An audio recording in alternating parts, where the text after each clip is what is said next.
and welcome to Traditional Painting the Digital Way. This is where I use digital painting apps to teach traditional painting techniques.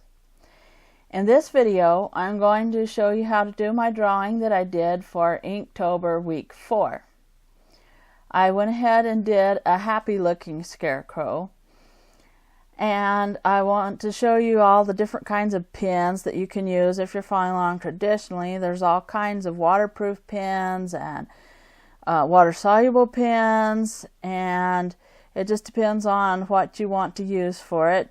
You can also use alcohol markers, and of course I always use a little bit of watercolor for the color part of my paintings.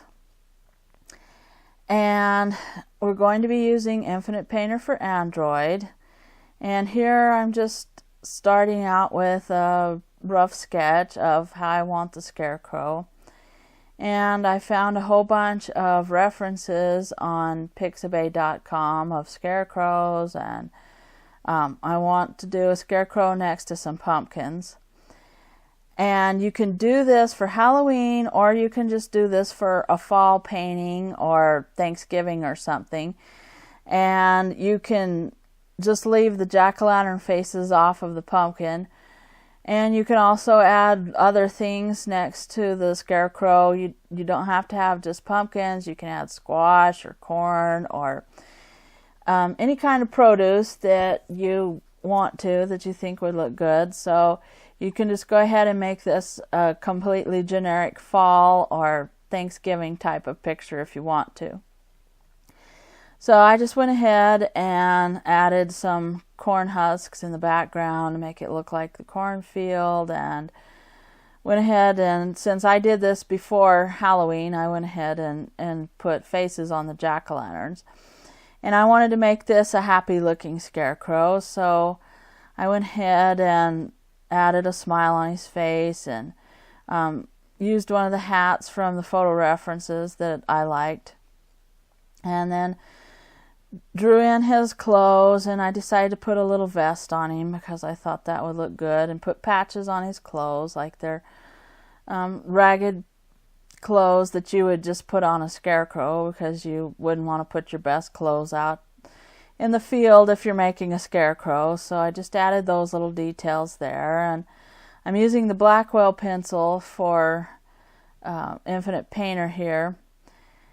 And if you're following along traditionally, just use a regular pencil, but I would suggest, as I've said in my other Inktober videos, to go ahead and do all your fine details in pencil first so that you don't make any mistakes, and when you're starting to do the final inking. But you can make plenty of mistakes when you're just using your pencil, because then you can erase and fix what you don't like. And what I like to do when I'm working digitally is make the rough sketch on the first layer, and then on the second layer I start doing a little bit more refined, and then I'll go ahead and hide the first layer once I get all the refined lines and look that I want for my final drawing.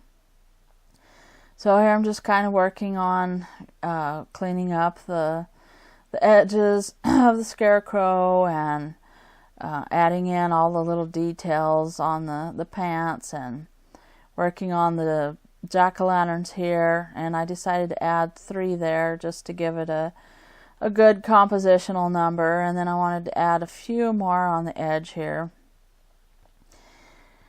And I'm just kind of drawing those in a little bit more refined, and I'm not going to put a whole lot of detail to the background. We just kind of want to make a suggestion that it's a cornfield, so I'll just go ahead and sort of make the details in there later on towards the end, and I won't put a whole lot of detail to the leaves on the corn stalks, and I'll just kind of suggest it. And then also with the hay bale as well, and I'll just go ahead and put like straw like texture there, and just suggest it, because we don't want it to overpower the picture. We want the scarecrow to be the main focal point of the picture here.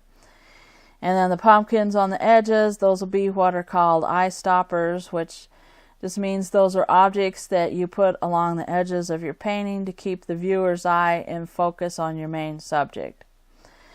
And I'm just kind of working a little bit more on the details of the Scarecrow, refining his face, and then I'm working a little bit more on the corn in the background. But like I said, I kind of want to keep that indistinct looking and not real detail, because it will just overpower your picture pretty soon.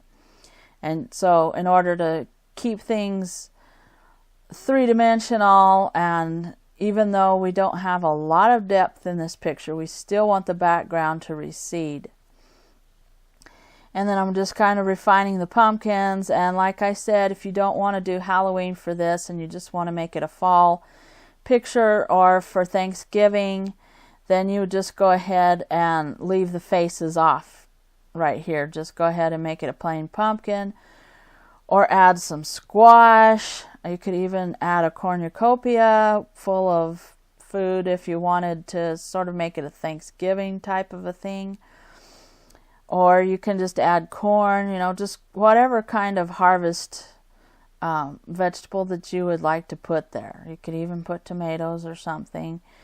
Just something that sort of has to do with food, I guess, if you wanted it to be for Thanksgiving. And if you just wanted to show fall colors, you don't necessarily have to have food. But pumpkins always make a nice color, and they're bright orange and stuff, so they always make a pretty addition to your painting. And I got a whole bunch of pumpkin references from pixabay.com, where they have the royalty-free photos.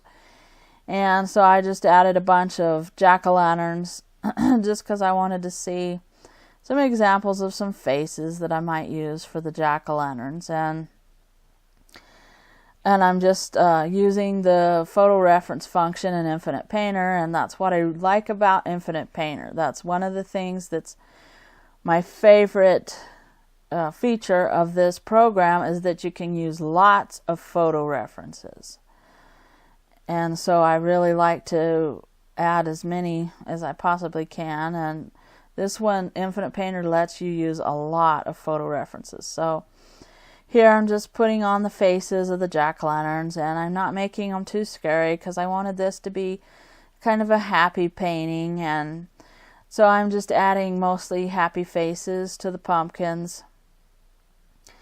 And I'm just sort of still working in pencil. And if you're following along traditionally, you would definitely still be working in pencil.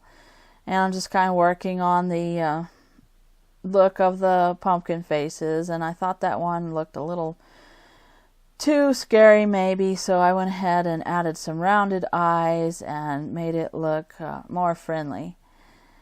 And for some reason, the rounded eyes make things look friendly. If you slant them or squint them, sometimes that makes it look more scary if you have the point on the edge, because it kind of shows, it makes it look like the eyebrows are pointed or something. And in cartoons, we use that to show the wicked villains. So I was trying to make a little bit more rounded edges on my pumpkin faces. And that's what I'm doing here, just kind of working on that one down there. At the bottom, also working on the shape of the pumpkin. And adding a little bit of a stem on there, just to give it some interest. You don't have to have the stem on it, but it's sort of part of the traditional look of the jack-o'-lantern, so I like to add stems to my pumpkins.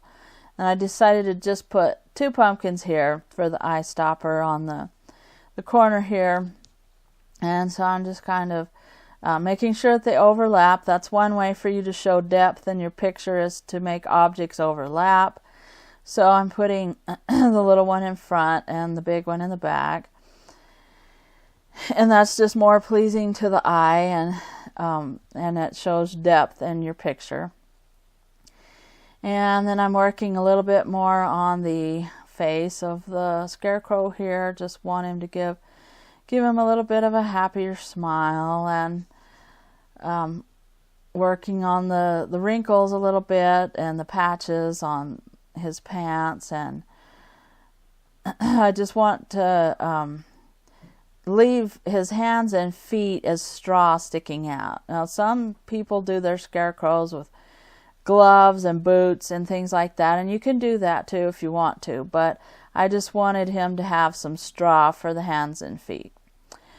So this is the end of part 1 of my Happy Scarecrow series, and in part 2 I'm going to go ahead and start adding the color washes and do a little bit more of the refinements on the picture. So if you're interested in that, go ahead and hit the subscribe button down below. And thanks everybody for watching. Thank you so much for your support. If you have any questions, just leave them in the comments down below, and I will catch you later.